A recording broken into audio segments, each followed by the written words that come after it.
पाकिस्तान के बलूचिस्तान में बड़ा हमला हुआ है।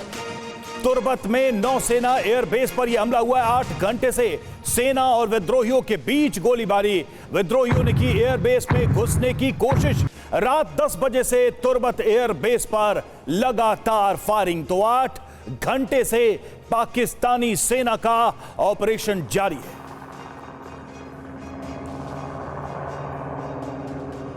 तो पीएलए ने एयरबेस में घुसने की कोशिश की और उसके बाद से ही यह संघर्ष चल रहा है। बलूचिस्तान में विद्रोही गुटों का सेना के साथ टकराव।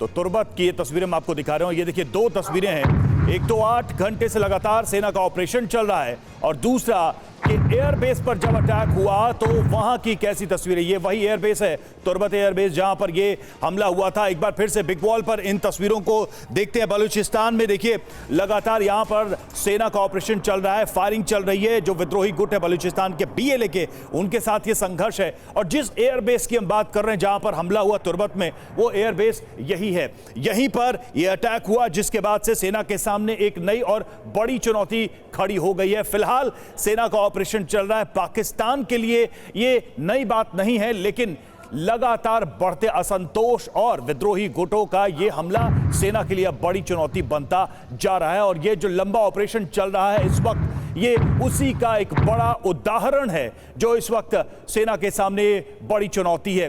बलूचिस्तान से विद्रोही गुट आज नहीं बल्कि लंबे समय से आजादी की मांग कर रहे हैं और इसके लिए वो पाकिस्तानी सेना से संघर्ष करते रहे। एक बार फिर से बीएलए ने यही चुनौती पाकिस्तानी सेना को दी है। और देखिए पाकिस्तानी सेना ने 4 विद्रोहियों को मार गिराया, यह भी जानकारी सामने आ रही है। एयरबेस पर अब भी सेना का ऑपरेशन जारी है। हमले के बाद स्थानीय लोगों का बड़ा दावा। 8 घंटे से सेना विद्रोहियों के बीच गोलीबारी चल रही है। सेना और विद्रोहियों के बीच फायर एक्सचेंज हो रहा है और इस ऑपरेशन को, इस संघर्ष को 8 घंटे बीत चुका है। स्थानीय लोगों ने हमले की ये जानकारी दी और लोगों का यह दावा है कि सेना के सामने एक बड़ी चुनौती दी है बीएलए के विद्रोहियों ने। हालांकि पाकिस्तान सेना ने कहा है कि 4 विद्रोहियों को अब तक के ऑपरेशन में मार गिराया गया है।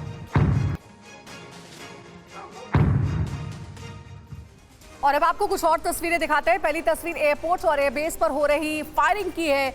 आप गोलियों की आवाज भी सुन सकते हैं, कैसे यहां पर गोलीबारी हो रही है। और साथ ही दूसरी तस्वीर में सेना की जवाबी कार्रवाई में मारे गए 4 आतंकियों की तस्वीर जारी की गई है। देखिए 4 आतंकी जो कि एयरबेस में घुस गए थे और यहां पर कई हमले किए गए हैं, विस्फोट किया गया, साथ ही अंधाधुंध गोलीबारी भी की गई। इन 4 आतंकियों को पाकिस्तानी सेना की ओर से ढेर किया गया है। और अभी भी जानकारी ऐसे मिल रही है कि वहां पर फायरिंग हो रही है, यानी अभी भी आतंकियों और पाकिस्तान सेना के बीच मुठभेड़ जारी है।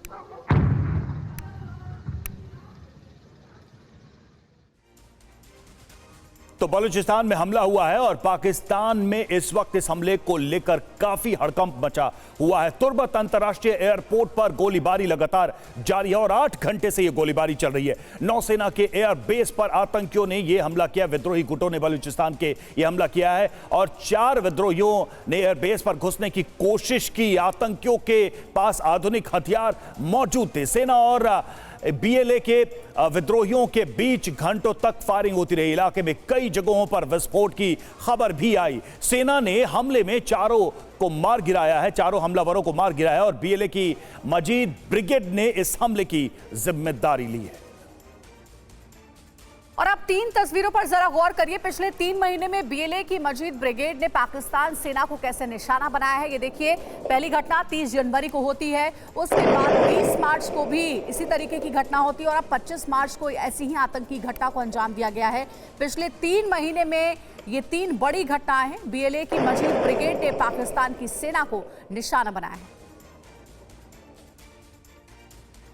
और चलिए अब आपको बताते हैं कि बीएलए की मजीद ब्रिगेड ने पाकिस्तान के किन किन इलाकों में हमला किया, कहां कहां अटैक किया और कब कब ये बड़े हमले हुए हैं मजीद ग्रुप की तरफ से, ब्रिगेड की तरफ से। तो कुछ तारीखें हैं, अहम हैं इन हमलों को लेकर। तो 30 जनवरी की बात करें, यहां इस तारीख को हमला किया गया था मजीद ब्रिगेड की तरफ से। 3 बड़े हमले की हम बात कर रहे हैं। जगह मार्च, बोलन और सैन्य ठिकाने यहां थे जिनको टारगेट किया गया था। जिस हमले में यह भी जानकारी है कि 55 पाकिस्तानी सैनिक मार गिराए थे मजीद ब्रिगेड ने इस हमले में। अब दूसरी तारीख पर गौर करते हैं। 20 मार्च को अगला हमला होता है। जगह है ग्वादर पोर्ट अथॉरिटी और हमला कॉम्प्लेक्स पर किया जाता है। ग्वादर पोर्ट अथॉरिटी के कॉम्प्लेक्स पर यह अटैक किया जाता है। 8 हमलावर ढेर कर दिए गए, यह भी जानकारी है इस हमले को लेकर, इस ऑपरेशन को लेकर। और जो तीसरा बड़ा हमला है उसकी भी हम जानकारी आपको देंगे, किस तरह से एक एक करके ये हमले हुए हैं बीएलए की तरफ से, और ये हमले रुक नहीं रहे हैं। तो लगातार आप देखिए, ये अगला हमला जो इस वक्त हुआ है उससे संघर्ष चल रहा है। अभी भी सेना और बीएलए के हमलावरों के बीच संघर्ष जारी है। और अब अगली बड़ी खबर का रुख कर रहे हैं। सीरिया में अमेरिका की एयर स्ट्राइक हुई है। ईरान समर्थित विद्रोही गुट पर हमला किया गया। अल-बुकामल में विद्रोही गुट के ठिकानों को निशाना बनाया गया है। हमले के दौरान विद्रोही गुट की बैठक चल रही थी।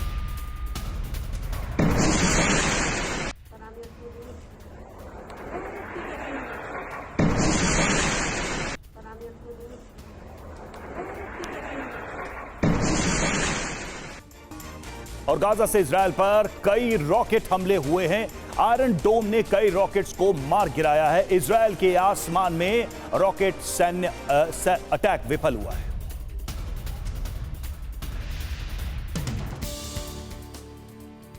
तस्वीरें इजरायल के बैटल ग्राउंड की हैं। इजरायल का आसमान एक बार फिर बारूदी विस्फोट से थर्रा उठा। दरअसल गाजा पट्टी से इजरायल को निशाना बनाकर बैक टू बैक कई रॉकेट दागे गए, मगर इस रॉकेट अटैक पर इजरायल का आयरन डोम डिफेंस सिस्टम भी भारी पड़ा। हमास के लॉन्चिंग पैड से दागा गया रॉकेट तेजी से इजरायल के रिहायशी इलाके की तरफ बढ़ रहा था। तभी इजरायल के डोम डिफेंस सिस्टम ने हमास के रॉकेट को मार गिराया। आसमान में डिफेंस सिस्टम के वार ने इस रॉकेट को पल भर में कबाड़ बना दिया। हमास के रॉकेट हमलों के खिलाफ डोम सिस्टम अब तक अभेद डिफेंस वॉल साबित हुआ है। इजरायल को अब गाजा पर हमला बंद करना पड़ेगा। संयुक्त राष्ट्र सुरक्षा परिषद ने गाजा में तत्काल युद्ध विराम की मांग वाला प्रस्ताव पास किया है। ये पहली बार है जब यूनाइटेड नेशन सिक्योरिटी काउंसिल ने इजरायल हमास युद्ध शुरू होने के बाद ऐसा प्रस्ताव पास किया है। अमेरिका इस प्रस्ताव पर मतदान के दौरान गैर हाजिर रहा। संयुक्त राष्ट्र सुरक्षा परिषद की अहम बैठक में 15 सदस्यों में से 14 ने गाजा में युद्ध विराम के प्रस्ताव के पक्ष में मतदान किया। गाजा में तत्काल संघर्ष विराम का प्रस्ताव संयुक्त राष्ट्र सुरक्षा परिषद के 10 सदस्यों ने संयुक्त रूप से प्रस्तावित किया था। इस बैठक में मतदान के दौरान अमेरिका ने वोट नहीं किया। और नाइजीरिया के एक स्कूल से 300 बच्चों का अपहरण हो गया था, जिनमें से 130 बच्चों को रिहा करा लिया गया है। 7 मार्च को बंदूकधारियों ने कुरीगा स्कूल पर हमला किया। जब तक सुरक्षा बल पहुंचते बंदूकधारी बच्चों को बंधक बनाकर जंगल की ओर लेकर चले गए। इसके बाद 4 बच्चों को रिहा कराने का अभियान शुरू हुआ। नाइजीरिया की सेना ने मुहिम चलाई। बच्चों को छुड़ाने का ऑपरेशन शुरू हुआ। सेना ने करीब 2 सप्ताह कोशिशों के बाद 200 किलोमीटर दूर एक जंगल से 130 बच्चों को बचाया। अभी भी कई बच्चे अपहरणकर्ताओं के कब्जे में हैं। उत्तर नाइजीरिया में 2014 से स्कूलों से बच्चों का अपहरण होना आम बात है और चिंता का गंभीर मसला है। और असम के नगांव में भीषण सड़क हादसे की वजह से एक कार में आग लग गई। आग की लपटों ने देखते ही देखते कार को खाक कर दिया। धू-धू कर चलती कार, आग की विकराल होती लपटें, धुएं का गुब्बार। तस्वीरें असम के नगांव की हैं। इस हादसे में 2 लोग बुरी तरह घायल हुए हैं। दरअसल नगांव में हाईवे पर ट्रक और तेज रफ्तार कार की भीषण टक्कर हुई थी। इस भिड़ंत के बाद कार में आग सुलग उठी। धीरे धीरे आग ने पूरी कार को अपने आगोश में जकड़ लिया। आग की लपटें विकराल होती गई। आग ने पूरी कार को कुछ मिनटों में खाक कर दिया। कार देखते देखते कबाड़ बन गई। हादसे की वजह से सड़क पर लंबा जाम लग गया। प्रत्यक्षदर्शियों ने बताया कि पेट्रोल की टंकी लीक होने की वजह से आग प्रचंड हुई। और नोएडा के सेक्टर 32 में आग का कोहराम देखने को मिला। डंपिंग यार्ड में लगी भीषण आग पर 4 घंटे की मशक्कत के बाद काबू पा लिया गया। आग की लपटें, धुएं का गुबार। तस्वीरें नोएडा के डंपिंग ग्राउंड में लगी भीषण आग की हैं। इस आग की वजह से पूरे इलाके में अफरा तफरी मच गई। नोएडा के सेक्टर 32 में कई घंटे तक हड़कंप देखा गया। आग का दायरा तेजी से बढ़ रहा था। ऐसे में फायर टेंडर की 15 गाड़ियों को आग पर काबू पाने के लिए कड़ी मशक्कत करनी पड़ी। आग की लपटों को कंट्रोल करने के लिए 4 घंटे से ज्यादा का वक्त लगा।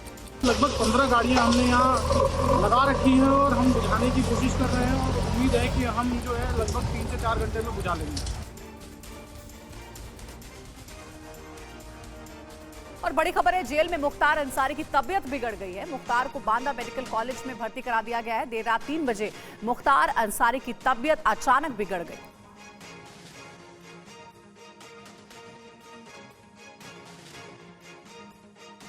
और आज आ सकती है शिवसेना यूबीटी की लिस्ट। सूत्रों के हवाले से जानकारी मिल रही है 15 से 16 सीटों पर प्रत्याशियों के नाम का ऐलान संभव है। कल उद्धव ठाकरे के घर पर हुई थी महाविकास अघाड़ी की बैठक में शरद पवार भी रहे मौजूद।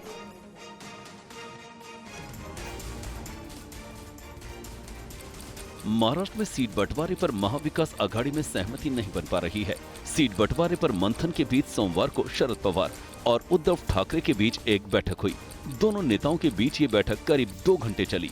बैठक में उद्धव ठाकरे और शरद पवार के अलावा जयंत पाटिल और संजय राउत भी मौजूद थे।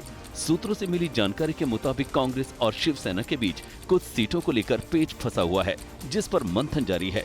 इन सब के बीच शिवसेना उद्धव गुट आज अपने उम्मीदवारों के नाम का ऐलान करेगी। सूत्रों की माने तो उद्धव ठाकरे 16 उम्मीदवारों को मैदान में उतार सकते हैं। अरविंद केजरीवाल की गिरफ्तारी के खिलाफ आम आदमी पार्टी ने सोशल मीडिया कैंपेन लॉन्च किया है। आपने कैंपेन का नारा दिया है, मोदी का सबसे बड़ा डर केजरीवाल। पंजाब के मुख्यमंत्री भगवंत मान हो या फिर दिल्ली के शिक्षा मंत्री आतिशी, सांसद संदीप पाठक हो या फिर गोपाल राय, सबने अपने सोशल मीडिया की प्रोफाइल पिक्चर बदल ली है।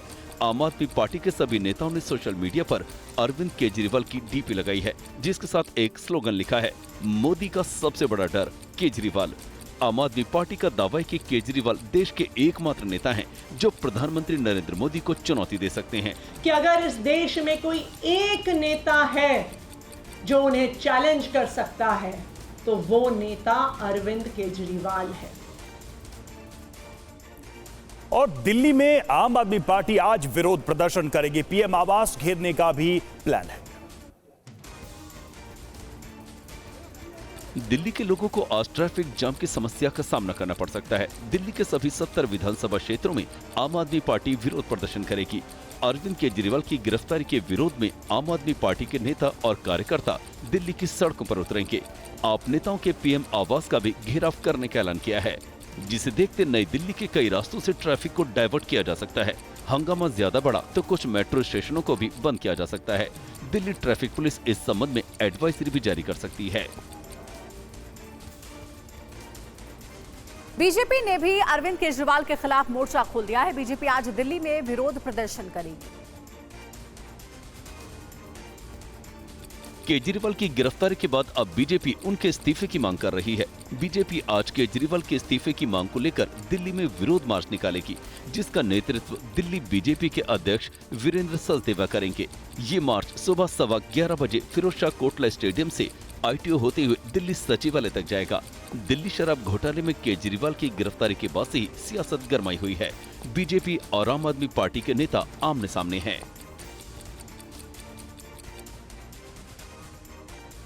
और कंगना रनौत पर विवादित टिप्पणी को लेकर नया अपडेट। राष्ट्रीय महिला आयोग का रुख सख्त। राष्ट्रीय महिला आयोग ने चुनाव आयोग को चिट्ठी लिखी। कांग्रेस नेता श्रीनेत और एचएस अहीर के खिलाफ कार्रवाई की मांग की।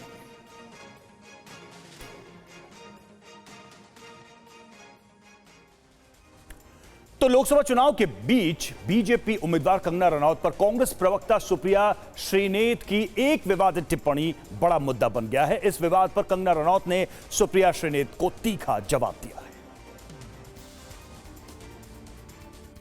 सुप्रिया श्रीनेत की पोस्ट के बाद कंगना रनौत ने सोशल मीडिया पर इसका जवाब दिया। तस्वीर को भी साथ में टैग किया। प्रिय सुप्रिया जी, करियर के पिछले 20 साल में मैंने हर तरह की महिलाओं की भूमिका निभाई है। क्वीन में एक भोली लड़की से लेकर धाकड़ में एक आकर्षक जासूस तक, मणिकर्णिका में एक देवी से लेकर चंद्रमुखी में एक राक्षसी तक, रज्जो में एक वैश्य से लेकर थलाइवी में एक क्रांतिकारी नेता तक। हमें अपनी बेटियों को पूर्वग्रहों के बंधनों से मुक्त करना चाहिए।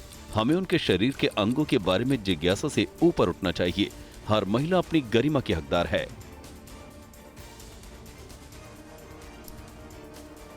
विवाद बढ़ने के बाद सुप्रिया श्रीनेत को गलती का एहसास हुआ और उन्होंने डैमेज कंट्रोल करने की कोशिश की।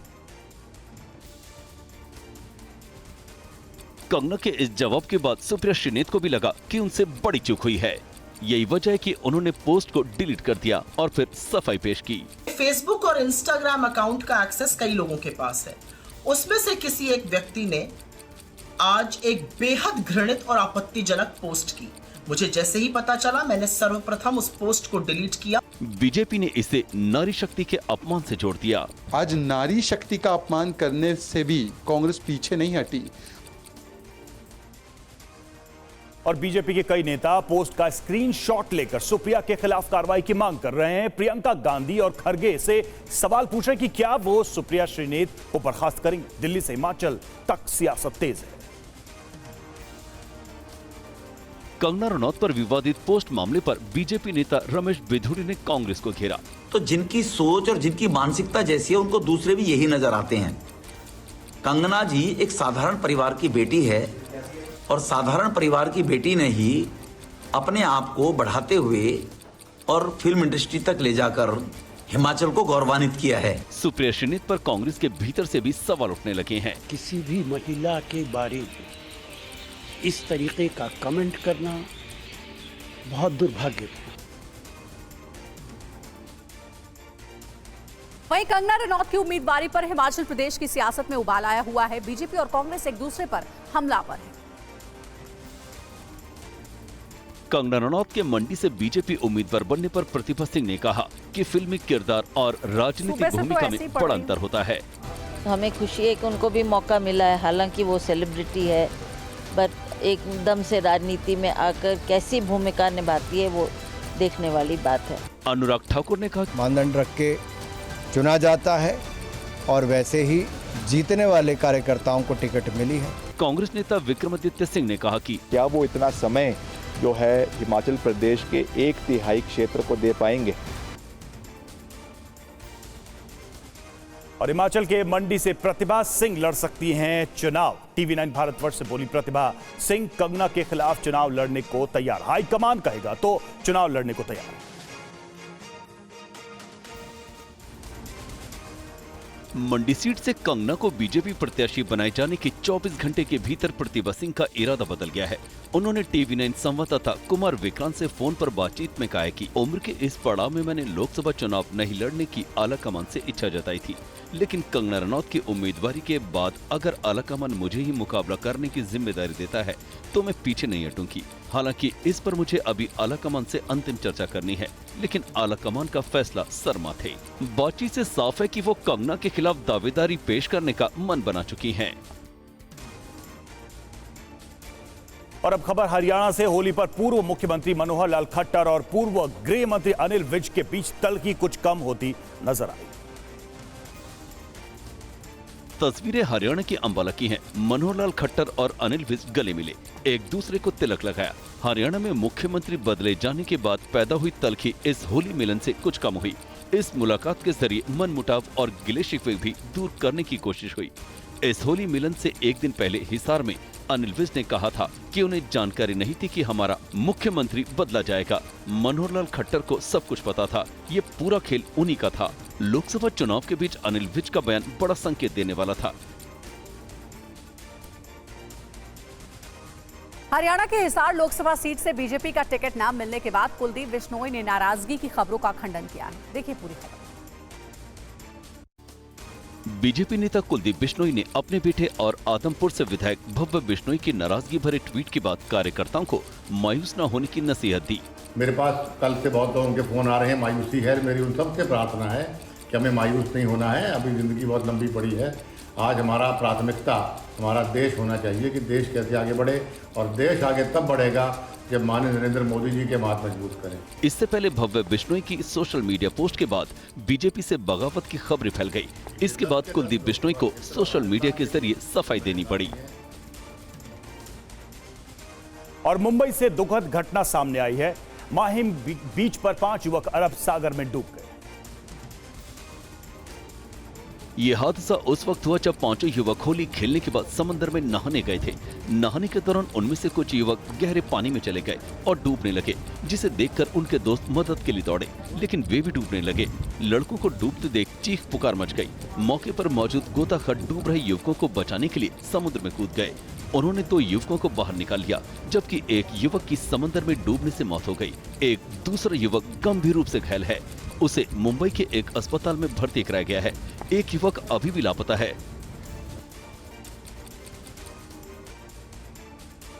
विदेश मंत्री एस जयशंकर सिंगापुर के दौरे पर हैं। उन्होंने सिंगापुर के प्रधानमंत्री ली सेन लुंग और विदेश मंत्री विवियन बालाकृष्णन से मुलाकात की है।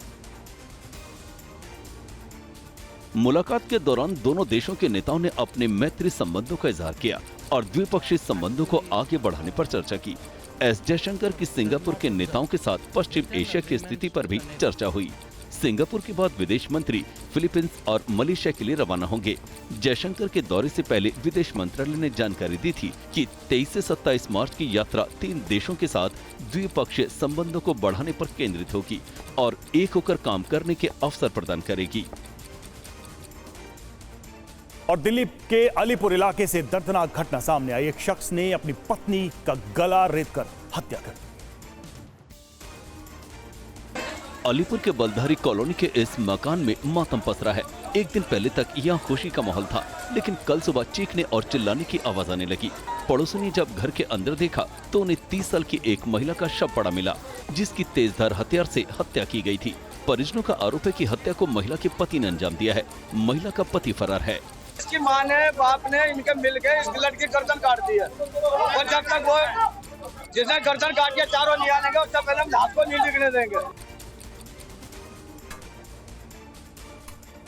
इधर यूपी के जौनपुर में 2 पक्षों के बीच खूनी झड़प हो गई है, जिसमें एक शख्स की जान चली गई। डीजे पर डांस करने और वीडियो बनाने को लेकर विवाद शुरू हुआ और देखते देखते खून खराबे तक पहुंच गया। 2 पक्षों में जमकर हुई मारपीट में 9 लोग घायल हो गए, जिसमें इलाज के दौरान एक व्यक्ति की मौत हो गई। मौत के बाद गांव में मातम पसर गया। पुलिस ने मामला दर्ज कर 6 लोगों को गिरफ्तार किया है। नंदलाल पटेल एवं उनके परिजनों तथा दूसरे पक्ष के धर्मराज पटेल एवं उनके परिजनों के बीच में नाच गाने एवं वीडियो बनाने को लेकर विवाद हुआ है, मारपीट हो गई। और जम्मू कश्मीर के पुलवामा में भारतीय सेना ने युवाओं के लिए करियर काउंसलिंग कार्यक्रम का आयोजन किया, जिसमें बड़ी संख्या में युवाओं ने हिस्सा लिया। इस कार्यक्रम का मकसद अग्निवीर योजना के तहत सेना में भर्ती होने की चाहत रखने वाले युवाओं को सही राह दिखाना था। उनको हमने बताया है कि किस तरीके से वो एनरोल कर सकते हैं और अगर उनको कुछ भी मदद चाहिए आगे तो जो यहाँ की यूनिट हैं और हम लोग हैं उनको हेल्प करेंगे उसमें, और कैसे वो हमें कांटेक्ट कर सकते हैं। युवा भी करियर काउंसलिंग कार्यक्रम से बेहद खुश नजर आए। अग्निवीर में वो रजिस्ट्रेशन करना चाहते हैं, इसमें बहुत फायदा है क्योंकि बहुत लोग घर में बैठे हुए पढ़े लिखे, इनके लिए बहुत अच्छा चीज है ये। कांग्रेस ने लोकसभा चुनाव के लिए उम्मीदवारों की 6ठी लिस्ट जारी कर दी है। कांग्रेस की लिस्ट में किसका किसका नाम शामिल है, दिखाते हैं आपको इससे जुड़े एक रिपोर्ट। कांग्रेस की 6ठी लिस्ट में 5 उम्मीदवारों के नाम हैं, जिनमें 4 उम्मीदवार राजस्थान के और 1 उम्मीदवार तमिलनाडु से है। कांग्रेस ने अजमेर सीट से रामचंद्र चौधरी को उम्मीदवार बनाया है। राजसमंद से सुदर्शन रावत को कैंडिडेट बनाया गया है। भीलवाड़ा से डॉक्टर दामोदर गुर्जर को टिकट दिया गया है। कोटा लोकसभा सीट से प्रहलाद गुंजल को उम्मीदवार बनाया है। प्रहलाद गुंजल पिछले हफ्ते ही बीजेपी छोड़कर कांग्रेस में शामिल हुए थे। प्रहलाद गुंजल का मुकाबला लोकसभा स्पीकर और बीजेपी उम्मीदवार ओम बिरला से होगा। बड़ी खबर है, जेल में मुख्तार अंसारी की तबीयत बिगड़ गई। मुख्तार को बांदा मेडिकल कॉलेज में भर्ती कराया गया है। देर रात 3 बजे मुख्तार अंसारी की तबीयत बिगड़ गई। बांदा मेडिकल कॉलेज की सुरक्षा बढ़ा दी गई।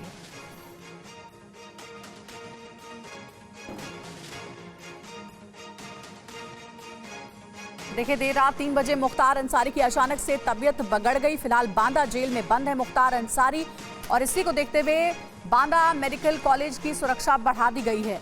बांदा मेडिकल कॉलेज में भर्ती कराया गया है मुख्तार अंसारी को।